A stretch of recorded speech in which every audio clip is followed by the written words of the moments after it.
വിശുദ്ധ മാർക്കോസ് എഴുതിയ സുവിശേഷം അധ്യായം 11. ജെറൂസലേമിലേക്ക് രാജകീയ പ്രവേശനം. അവർ ജെറൂസലേമിനെ സമീപിക്കുകയായിരുന്നു. ഒലിവുമലയ്ക്ക് സമീപമുള്ള ബെത്ഫഗെ, ബഥാനിയ എന്നീ സ്ഥലങ്ങൾക്കടുത്തെത്തിയപ്പോൾ അവൻ 2 ശിഷ്യന്മാരെ അയച്ചുകൊണ്ട് പറഞ്ഞു, എതിരെ കാണുന്ന ഗ്രാമത്തിലേക്ക് ചെല്ലുവിൻ. അതിൽ പ്രവേശിക്കുമ്പോൾ തന്നെ ആരും ഒരിക്കലും കയറിയിട്ടില്ലാത്ത ഒരു കഴുതക്കുട്ടിയെ കെട്ടിയിരിക്കുന്നത് കാണും. അതിനെ അഴിച്ചു കൊണ്ടുവരുവിൻ. നിങ്ങൾ എന്തിനാണ് ഇങ്ങനെ ചെയ്യുന്നതെന്ന് ആരെങ്കിലും ചോദിച്ചാൽ, കർത്താവിന് അതിനെക്കൊണ്ട് ആവശ്യമുണ്ട്, ഉടനെ തിരിച്ചയക്കുന്നതാണ് എന്ന് പറയുക. അവർ പോയി തെരുവിൽ ഒരു പടിവാതിക്കൽ ഒരു കഴുതക്കുട്ടിയെ കെട്ടിയിരിക്കുന്നത് കണ്ടു. അവർ അതിനെ അഴിക്കുമ്പോൾ അവിടെ നിന്നിരുന്നവർ അവരോട് ചോദിച്ചു, നിങ്ങൾ എന്തിനാണ് കഴുതക്കുട്ടിയെ അഴിക്കുന്നത്? യേശു പറഞ്ഞതുപോലെ ശിഷ്യന്മാർ മറുപടി പറഞ്ഞു. അതിനെ കൊണ്ടുപോകാൻ അവർ അനുവദിച്ചു. അവർ കഴുതക്കുട്ടിയെ യേശുവിൻ്റെ അടുത്ത് കൊണ്ടുവന്ന് അതിൻ്റെ പുറത്ത് തങ്ങളുടെ വസ്ത്രങ്ങൾ വിരിച്ചു. അവൻ കയറിയിരുന്നു. വളരെ പേർ തെരുവീഥിയിൽ തങ്ങളുടെ വസ്ത്രങ്ങൾ വിരിച്ചു. മറ്റുള്ളവർ വയലിൽ നിന്ന് പച്ചിലക്കൊമ്പുകൾ മുറിച്ചു നിരത്തി. അവൻ്റെ മുമ്പിലും പിമ്പിലും നടന്നിരുന്നവർ വിളിച്ചു പറഞ്ഞു, ഹോസാന, കർത്താവിൻ്റെ നാമത്തിൽ വരുന്നവൻ അനുഗ്രഹീതൻ. നമ്മുടെ പിതാവായ ദാവീദിൻ്റെ സമാഗതമാവുന്ന രാജ്യം അനുഗ്രഹീതം. ഉന്നതങ്ങളിൽ ഹോസാന. അവൻ ജെറൂസലേമിൽ പ്രവേശിച്ച് ദേവാലയത്തിനുള്ളിലേക്ക് പോയി ചുറ്റും നോക്കി. എല്ലാം കണ്ട ശേഷം നേരം വൈകിയിരുന്നതിനാൽ 12 പേരോടുകൂടെ ബഥാനിയയിലേക്ക് പോയി. അത്തിവൃക്ഷത്തെ ശപിക്കുന്നു.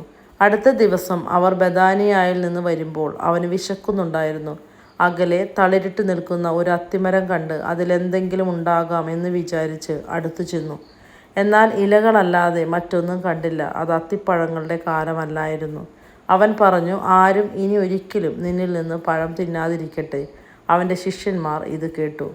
ദേവാലയ ശുദ്ധീകരണം. അവർ ജെറൂസലേമിലെത്തി. അവൻ ദേവാലയത്തിൽ പ്രവേശിച്ച് അവിടെ ക്രയവിക്രയം ചെയ്തുകൊണ്ടിരുന്നവരെ പുറത്താക്കാൻ തുടങ്ങി.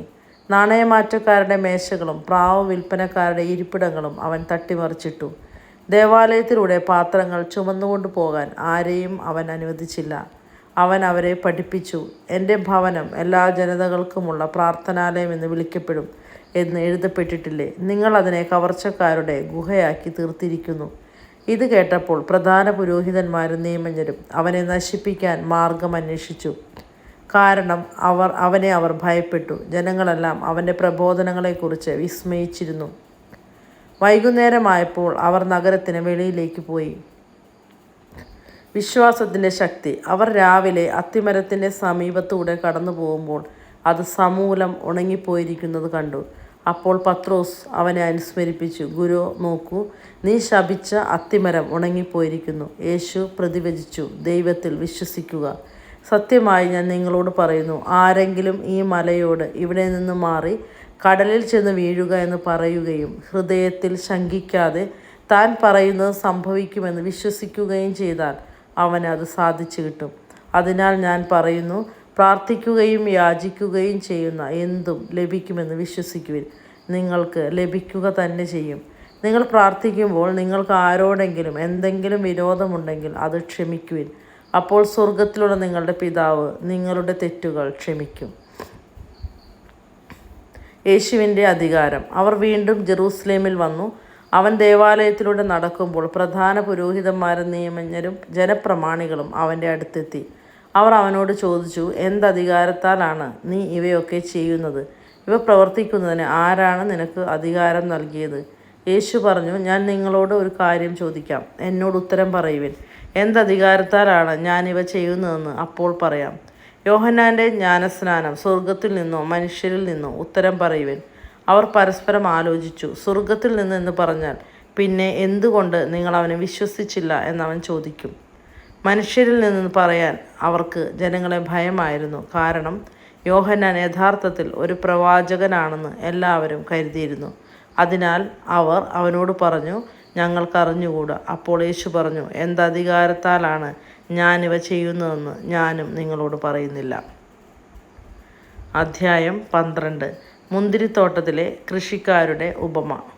യേശു അവരോട് ഉപമകൾ വഴി സംസാരിക്കാൻ തുടങ്ങി.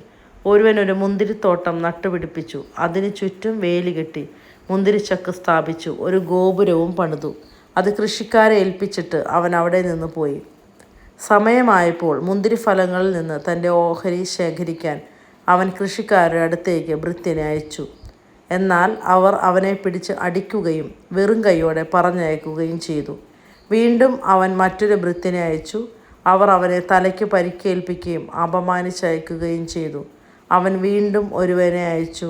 അവനെ അവർ കൊന്നുകളഞ്ഞു. മറ്റു പലരെയും അയച്ചു. ചിലരെ അവർ അടിക്കുകയും ചിലരെ കൊല്ലുകയും ചെയ്തു. അവനെ ഇനി ഒരുവൻ മാത്രം അവശേഷിച്ചു, തൻ്റെ പ്രിയപുത്രൻ. എൻ്റെ പുത്രനെ അവർ മാനിക്കും എന്ന് പറഞ്ഞ് അവസാനം അവനെയും അവരുടെ അടുത്തേക്ക് അയച്ചു.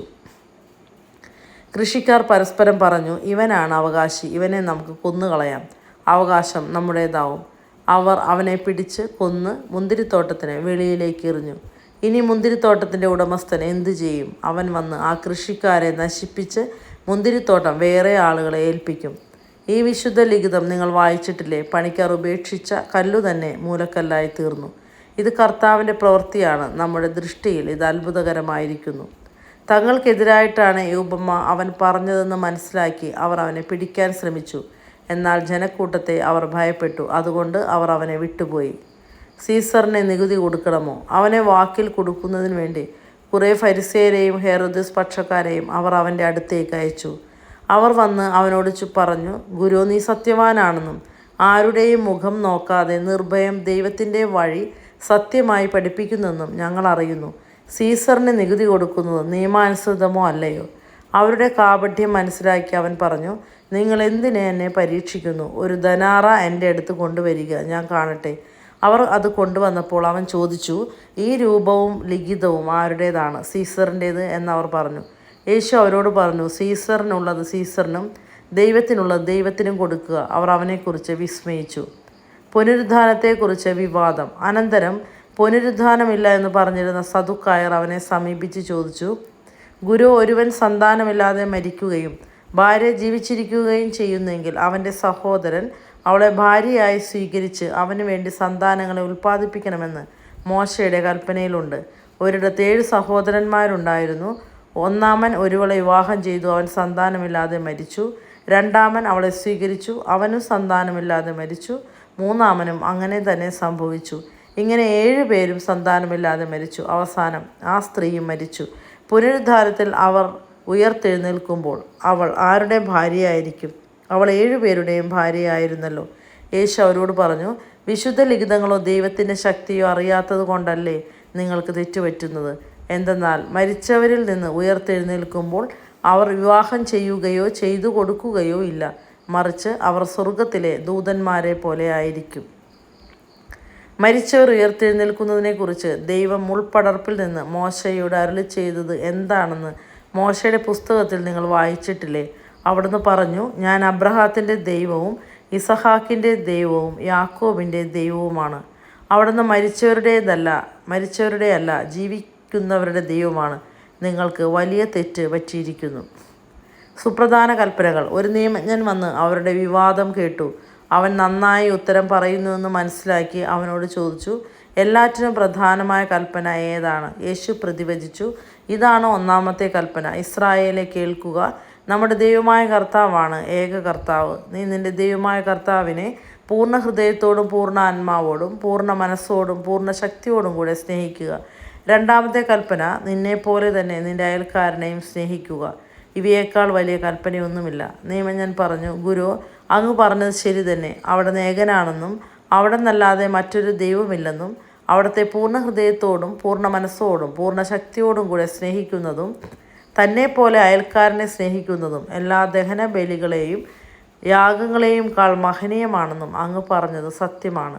അവൻ ബുദ്ധിപൂർവ്വം മറുപടി പറഞ്ഞെന്ന് മനസ്സിലാക്കി യേശു പറഞ്ഞു, നീ ദൈവരാജ്യത്തിൽ നിന്ന് അകലെയല്ല. പിന്നീട് യേശുവിനോട് ചോദ്യം ചോദിക്കാൻ ആരും ധൈര്യപ്പെട്ടില്ല. ക്രിസ്തു ദാവീദിൻ്റെ പുത്രൻ. ദേവാലയത്തിൽ പഠിപ്പിച്ചുകൊണ്ടിരുന്നപ്പോൾ യേശു ചോദിച്ചു, ക്രിസ്തു ദാവീദിൻ്റെ പുത്രനാണെന്ന് നിയമജ്ഞർ പറയുന്നത് എങ്ങനെ? പരിശുദ്ധാത്മാവിനാൽ പ്രചോദിതനായി ദാവീദ് തന്നെ പറഞ്ഞിട്ടുണ്ട്, കർത്താവ് എൻ്റെ കർത്താവിനോട് അരുളി ചെയ്തു, ഞാൻ നിൻ്റെ ശത്രുക്കളെ നിൻ്റെ പാദങ്ങൾക്ക് കീഴിലാക്കുവോളം നീ എൻ്റെ വലത്തുഭാഗത്ത് ഉപവിഷ്ടനാകുക. ദാവീദ് തന്നെ അവനെ കർത്താവ് എന്ന് വിളിക്കുന്നു. പിന്നെ എങ്ങനെയാണ് അവൻ അവൻ്റെ പുത്രനാവുന്നത്? ജനക്കൂട്ടം സന്തോഷപൂർവ്വം അവൻ്റെ വാക്കുകൾ ശ്രവിച്ചു. നിയമജ്ഞരെ വിമർശിക്കുന്നു. അവൻ ഇങ്ങനെ പഠിപ്പിച്ചു: നിങ്ങൾ നിയമജ്ഞരെ സൂക്ഷിച്ചുകൊള്ളുവിൻ. നീണ്ട മേലങ്കികൾ ധരിച്ചു നടക്കാനും പൊതുസ്ഥലങ്ങളിൽ അഭിവാദനം സ്വീകരിക്കാനും സിനഗോഗുകളിൽ മുഖ്യസ്ഥാനങ്ങളും വിരുന്നുകളിൽ അഗ്രാസനങ്ങളും ലഭിക്കാനും അവർ ആഗ്രഹിക്കുന്നു. എന്നാൽ അവർ വിധവകളുടെ ഭവനങ്ങൾ വിഴുങ്ങുകയും ദീർഘമായി പ്രാർത്ഥിക്കുന്നു നടിക്കുകയും ചെയ്യുന്നു. ഇവർക്ക് കൂടുതൽ കഠിനമായ ശിക്ഷാവിധി ലഭിക്കും. വിധവയുടെ കാണിക്ക. അവൻ ഭണ്ഡാരത്തിന് എതിർവശത്തിരുന്ന് ജനക്കൂട്ടം ഭണ്ഡാരത്തിൽ നാണയത്തുട്ടുകൾ ഇടുന്നത് ശ്രദ്ധിച്ചു. പല ധനവാന്മാരും വലിയ തുകകൾ നിക്ഷേപിച്ചു. അപ്പോൾ ദരിദ്രയായ ഒരു വിധവ വന്ന് ഏറ്റവും വില കുറഞ്ഞ 2 ചെമ്പു നാണയങ്ങൾ ഇട്ടു. അവൻ ശിഷ്യന്മാരെ അടുത്ത് വിളിച്ചു പറഞ്ഞു: സത്യമായി ഞാൻ നിങ്ങളോട് പറയുന്നു, ഈ ദരിദ്ര വിധവ മറ്റാരെയുംക്കാൾ കൂടുതൽ ഭണ്ഡാരത്തിൽ നിക്ഷേപിച്ചിരിക്കുന്നു. എന്നാൽ അവരെല്ലാവരും തങ്ങളുടെ സമൃദ്ധിയിൽ നിന്ന് സംഭാവന ചെയ്തു. ഇവളാകട്ടെ തൻ്റെ ദാരിദ്ര്യത്തിൽ നിന്ന് തനിക്കുണ്ടായിരുന്നതെല്ലാം, തൻ്റെ ഉപജീവനത്തിനുള്ള വക മുഴുവനും നിക്ഷേപിച്ചിരിക്കുന്നു.